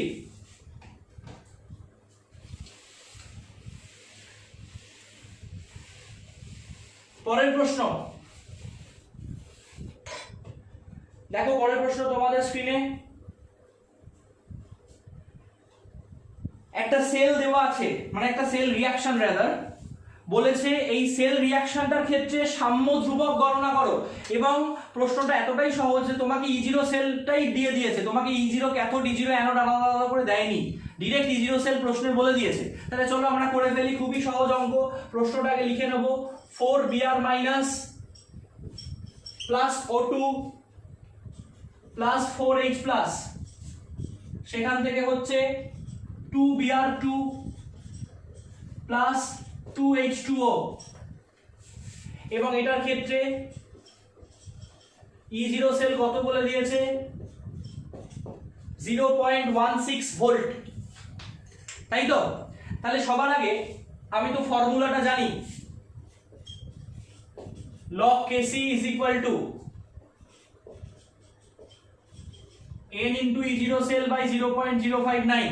তাহলে দেখো এই E0 সেলের ভ্যালুটা প্রশ্নেই তোমাকে বলা আছে, তাহলে আমার কাজ এখানে অলমোস্ট নেই কিছু, যা কাজ পুরোটাই ক্যালকুলেটরে। আমার একটাই কাজ আছে, সেই কাজটা কি, যে কতগুলো ইলেকট্রন পরিবর্তন হচ্ছে এই বিক্রিয়ায় সেটা একটু দেখে নেওয়া, ইলেকট্রন সংখ্যার পরিবর্তনটা দেখে নেওয়া আমার কাজ। তাহলে দেখো আমার এখানে 4Br মাইনাস, আমি Br মাইনাস ধরে বলছি, 4Br মাইনাস থেকে 2Br2 হচ্ছে, তাই তো? অর্থাৎ আমি ধরো এই Br এর ব্রোমিনের কত, 0, যেহেতু Br2, তাই তো? তাহলে আমার এখানে 4টে Br মাইনাস আছে, তোমাদের বোঝানোর জন্য আমি এইভাবে লিখছি, চারটে বিআর মাইনাস আছে, আর আমার এখানে 2Br2 অর্থাৎ কটা ব্রোমিন, 2 দুগুণে 4, চারটে ব্রোমিন, অর্থাৎ এখানে চারটে ব্রোমিন আছে যাদের শূন্য। তাহলে এই Br মাইনাস থেকে যখন এখানে গেল কটা চেঞ্জ হলো ইলেকট্রন, একটা। এই Br মাইনাস থেকে যখন এখানে গেল আবার একটা, এই Br মাইনাস থেকে যখন এখানে গেল আবার একটা, আর এই Br মাইনাস থেকে যখন আবার এখানে গেল আবার একটা। তাহলে চারটে Br মাইনাস, চারটে Br মাইনাস যখন দুটো Br2 মানে 2 মলিকিউলস অফ ব্রোমিন 2Br2 তে কনভার্টেড হচ্ছে, তখন total number of electron change আমার কত হয়ে যাচ্ছে? Total number of electron change কিন্তু আমার হয়ে যাচ্ছে 4, অর্থাৎ চারটে ইলেকট্রনের পরিবর্তন আমার কিন্তু হচ্ছে। কি বললাম বোঝা গেল? তাহলে দেখো আমার এখানে n এর ভ্যালু কত?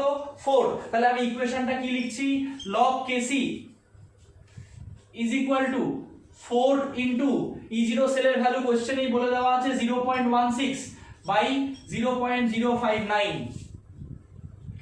ওকে, এটা কিন্তু তোমাকে প্রশ্নে দেখানোর দরকার নেই, এটা আমি তোমাদের বোঝানোর জন্য বললাম। ওকে, তাহলে ক্যালকুলেট করে আমি কি দেখতে পাই দেখে নি একটু। 4 into 0.16 divided by 0.059, এটা আমার হচ্ছে 10.85। তাহলে আমার এই ভ্যালুটা হয়ে যাচ্ছে 10.85 log Kc।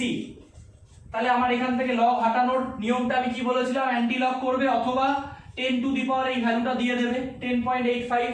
তাহলে 10 টু দি পাওয়ার 10.85 করলে আমার কত আসছে? 7.0 ইনটু 10 টু দি পাওয়ার 10 বা 7.0 ইনটু 10 টু দি পাওয়ার 10। এটা 7.1 করো, 7.08 আছে। 7.1 ইনটু 10 টু দি পাওয়ার 10, তাহলে সাম্য ধ্রুবকের ভ্যালু আমার কত হলো? 7.0 into 10 to the power 10। Equilibrium কনস্ট্যান্টের ভ্যালু হয়ে গেল 1 into 10 to the power 10। Clear? বোঝা গেল? নেক্সট মুছবো একটু।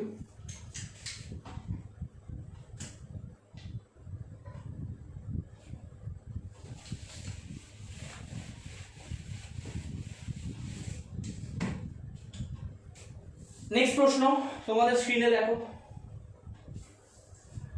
ওয়ান্স এগেইন আরেকটা প্রশ্ন যেখানে আমাকে সাম্য ধ্রুবক বা ইকুইলিব্রিয়াম কনস্ট্যান্টটা বার করতে বলেছে, তাই তো? তাহলে দেখো আমরা ইকুইলিব্রিয়াম কনস্ট্যান্ট কিভাবে বার করব, যেরকম ভাবে তোমরা করে এসছো। COS প্লাস Cl2, এতগুলো অঙ্ক তোমাদের একই অঙ্ক বারবার করানোর একটাই কারণ, যাতে তোমরা নিজেরা করতে পারো, যাতে তোমাদের কোনো ভুল না হয়। দরকার হলে আরো 50টা অঙ্ক করাতে আমি রাজি আছি।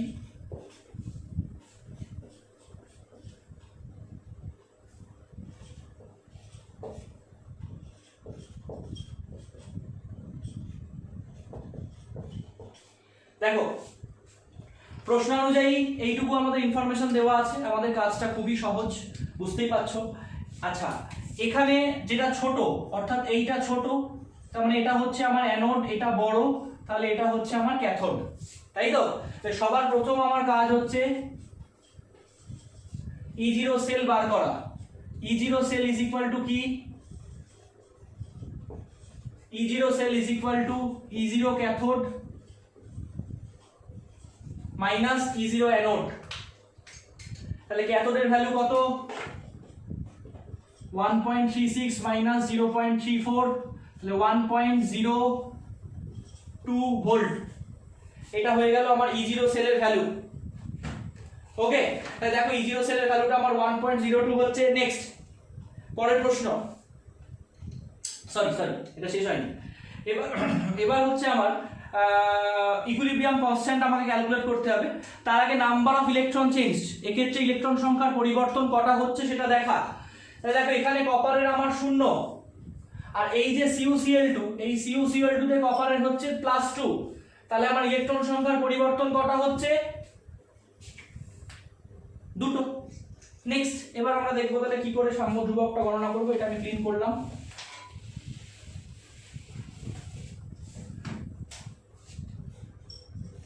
log Kc is equal to n into E0 cell by 0.059, তাহলে n কত আমার 2, E0 সেল কত 1.02, আর এটা হচ্ছে আমার 0.059। এটাকে ক্যালকুলেটরে একটু ক্যালকুলেট করে নেব।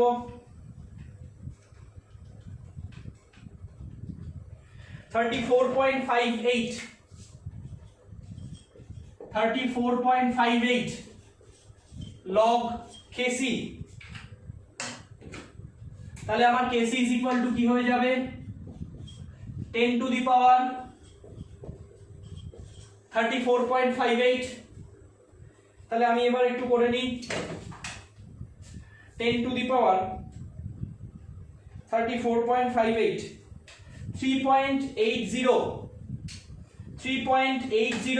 into 10 to the power 34,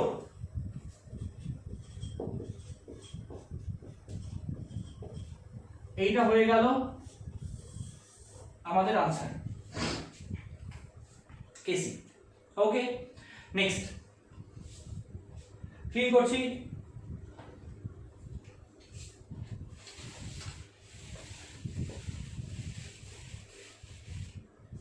পরের সাম দেখো, প্রশ্ন তোমাদের স্ক্রিনে।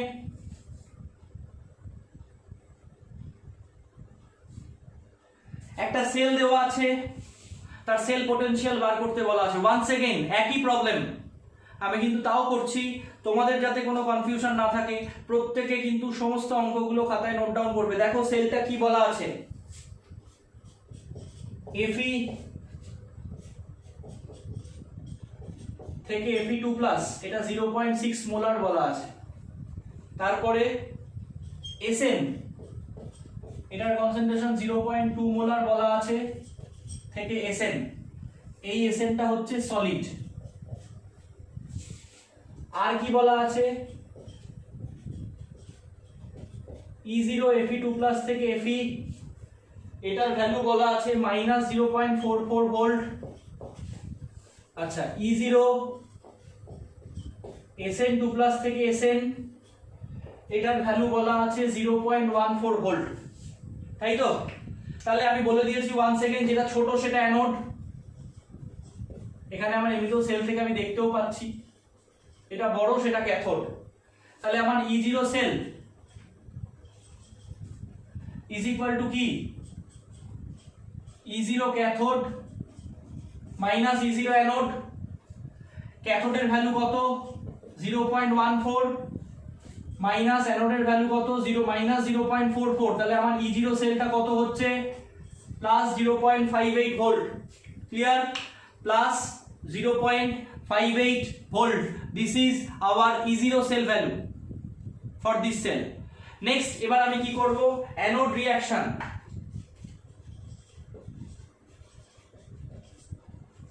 অ্যানোড রিঅ্যাকশন আমার কি, Fe থেকে Fe2+ + 2e,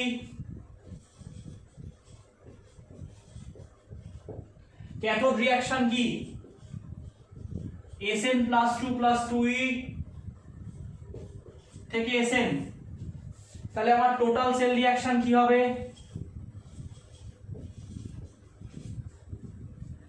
Fe + Sn2+, এই ইলেকট্রন ক্যান্সেল হয়ে গেল। সেখান থেকে আমি কি পাচ্ছি, Fe2+ + Sn। দেখে নাও, খুবই সিম্পল, যেভাবে আমরা আগের গুলো করছিলাম ঠিক সেই রকম, তাই তো? নেক্সট এবার আমি কি করব, আমি ওপরটা একটু ক্লিন করছি। আমাকে এবার নানস ইকুয়েশনটা লিখতে হবে, আমি ওপরের দিকটা ক্লিন করছি।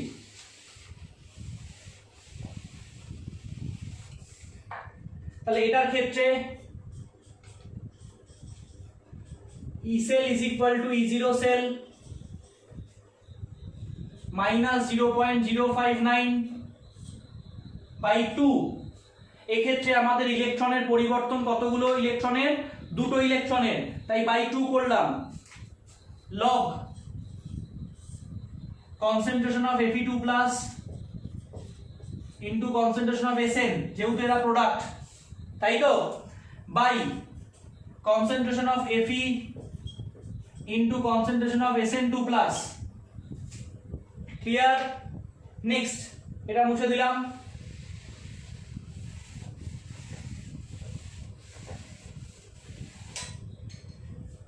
আমার E0 সেল ভ্যালু কত এসেছিল 0.58 মাইনাস 0.059/2 লগ Fe2 এর কনসেন্ট্রেশন কত বলা আছে 0.6, এটা হচ্ছে সলিড তাই এর 1, আর নিচে Sn2 এর কনসেন্ট্রেশন 0.2। এবার তোমরা কি করবে, এবার তোমরা পুরোটাকে ক্যালকুলেটরে ক্যালকুলেট করো। পুরোটাকে ক্যালকুলেট করলে তোমার এটা আসবে এইরকম 0.566 ভোল্ট। ই সেলের ভ্যালু তাহলে আমার কত হয়ে গেল 0.566 ভোল্ট। ক্লিয়ার? Very easy. অনেকগুলো এই ধরনের অঙ্ক হলো, আশা করি এই অঙ্কের আর কোনো সমস্যা হবে না। আরেকটা অঙ্ক দেখো তোমাদের স্ক্রিনে আসবে, আমি এই প্রশ্নটা খুব ইন্টারেস্টিং একটা প্রশ্ন, খুবই সহজ।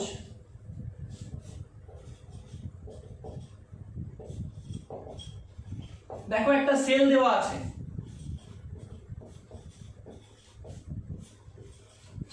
সেই সেলটায় Cu+ আয়নের গাঢ়ত্বটা তোমাদের বলা নেই, এবং তার সঙ্গে কি কি আর ইনফরমেশন দেওয়া আছে, ইনফরমেশন দেওয়া আছে E0 Zn2+ থেকে Zn টা দেওয়া আছে -0.76 ভোল্ট, E0 Cu+ থেকে Cu এটা দেওয়া আছে আমাদের +0.15 ভোল্ট। ই সেল ভ্যালুটা বলা আছে 0.86 ভোল্ট। তোমাকে এক্স এর ভ্যালু ক্যালকুলেট করতে বলেছে, অর্থাৎ এই যে কোষ, এই কোষের মধ্যে কপারের গাঢ়ত্ব কত, মানে Cu+ আয়নের গাঢ়ত্ব কত, সেটা তোমাকে ক্যালকুলেট করতে বলেছে। সবার প্রথম আমি যে কাজটা করব, দ্যাট ইজ E0 সেল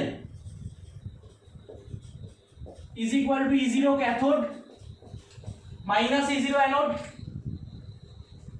তাই তো? তাহলে আমার এখানে ক্যাথোডের ভ্যালু কত 0.15, অ্যানোডের ভ্যালু কত 0.76, তাহলে আমার এটা যোগ করলে হয়ে যাচ্ছে 0.91 ভোল্ট। মাইন্ড, তাহলে আমার E0 সেলটা আমি পেয়ে গেলাম, তাই তো? এবার আমি কি করব, অ্যানোড রিঅ্যাকশন ক্যাথোড রিঅ্যাকশনটা লিখে নেব।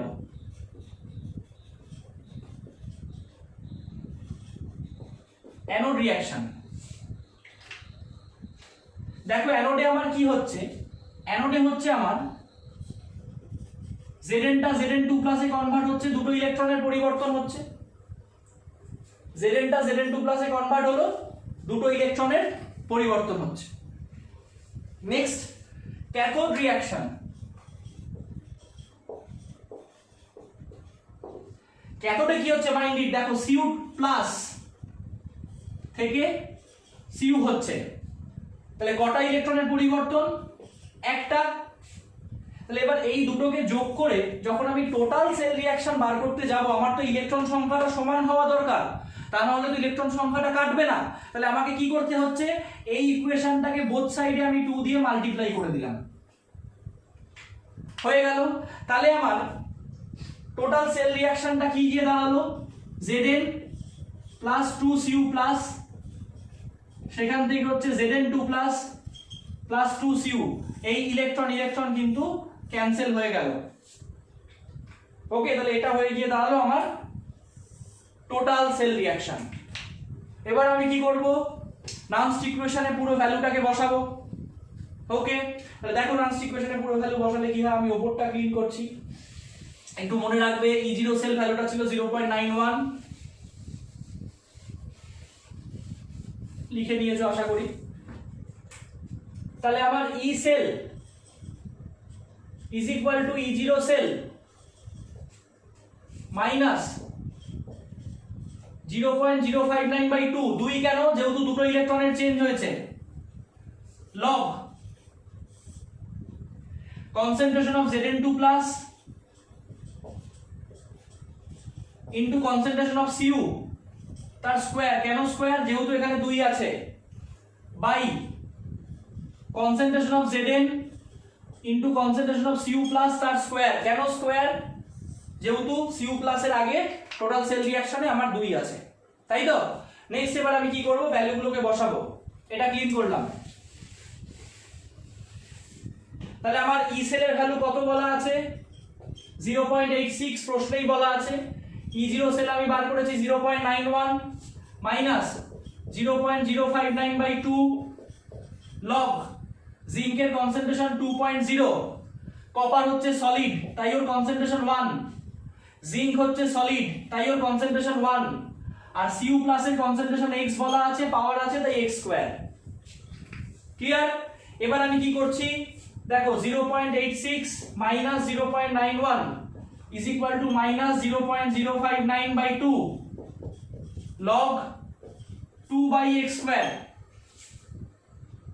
তাহলে এদিকটা আমার হয়ে যাচ্ছে কত minus 0.05 into 2 divided by minus 0.059। আমি এইগুলোকে সব এদিকে নিয়ে এলাম, এদিকে আমার পড়ে থাকলো কত log 2/x square। ক্লিয়ার? তাহলে আমি কি করব এইগুলোকে মাইনাস মাইনাস ক্যান্সেল করে দিলাম, তাহলে আমার ভ্যালু কত হলো এদিকটা আমি একটু ক্যালকুলেট করে নিচ্ছি 1.69। তাহলে 1.69 is equal to log 2/x square। আমি লগ হাটানোর নিয়ম তোমাদের কি বলেছি, আইদার অ্যান্টি লগ করো অথবা 10 টু দি পাওয়ার এইটা করে দাও। তাহলে therefore 2/x square is equal to কত হচ্ছে 10 টু দি পাওয়ার 1.69। লগটা চলে গেল, তাহলে আমার 10 টু দি পাওয়ার 1.69 এর ভ্যালু কত 48.98। তাহলে আমি ওপরটা একটু ক্লিন করছি, ওকে দেখো তাহলে আমার কি এলো 2/x square is equal to হলো 48.98। তাহলে x square is equal to কি হবে 2/48.98। তাহলে x is equal to কি হবে root over 2/48.98। তাহলে therefore 2 divided by 48.98, তাহলে আমার x is equal to হয়ে গেল 0.20 মোলার, অর্থাৎ Cu প্লাস আয়নের কনসেন্ট্রেশন আমার গিয়ে দাঁড়ালো 0.20 মোলার। ভেরি ইজি, তোমরা বাড়িতে প্র্যাকটিস করো, অসুবিধা হলে তো আমি আবার আছি, আমি চলে যাচ্ছি না কোথাও। তো আজকের ক্লাস এই অবধি থাকছে। এই জায়গায় বা আজকের ক্লাসে আমাদের কিন্তু নিউমেরিক্যাল প্রবলেমস আলোচনা সহ গ্যালভানিক সেল বা ভোল্টাইক সেলের সমস্তটা কমপ্লিট হয়ে গেল, আর কিছু বাকি নেই। এবার নেক্সট ক্লাস থেকে আমি ইলেকট্রোকেমিস্ট্রির সেকেন্ড পার্ট আমাদের আছে, যেখানে আমরা ইলেকট্রোলাইটিক সেল পড়ব, মোলার পরিবাহিতা মানে মোলার কন্ডাক্টেন্স, স্পেসিফিক কন্ডাক্টেন্স, রোধ মানে রেজিস্ট্যান্স, এই সমস্ত বিষয়গুলো আমরা পরের ক্লাসে পড়বো। খুব সহজ এর পরের ক্লাসগুলো, এই ক্লাসগুলো সহজ ছিল। আজকের ক্লাস এই অবধি, তোমরা বাড়িতে পুরোটা প্র্যাকটিস করো। আমি হোমওয়ার্ক পাঠাবো, এই নামস ইকুয়েশন রিলেটেড নিউমেরিক্যালস এর হোমওয়ার্ক আমি পাঠাবো খুব শিগগিরই, তোমরা সেগুলো করবে। পিডিএফ অলরেডি বইয়ের পিডিএফ আমি পাঠিয়ে দিয়েছি, তোমরা এই অবধি পুরো পড়াটা কিন্তু খুব শিগগিরই রেডি করে ফেলো, আমি কিন্তু পড়াটা খুব শিগগিরই নেব। ওকে, একটা ছোট এক্সাম আমি রাখবো 10 নম্বরের, যেখানে শুধুমাত্র গ্যালভানিক সেল এবং গ্যালভানিক সেল রিলেটেড প্রশ্ন থাকবে। আজকের ক্লাস এই অবধি, সবাই ভালো থাকো, থ্যাংক ইউ।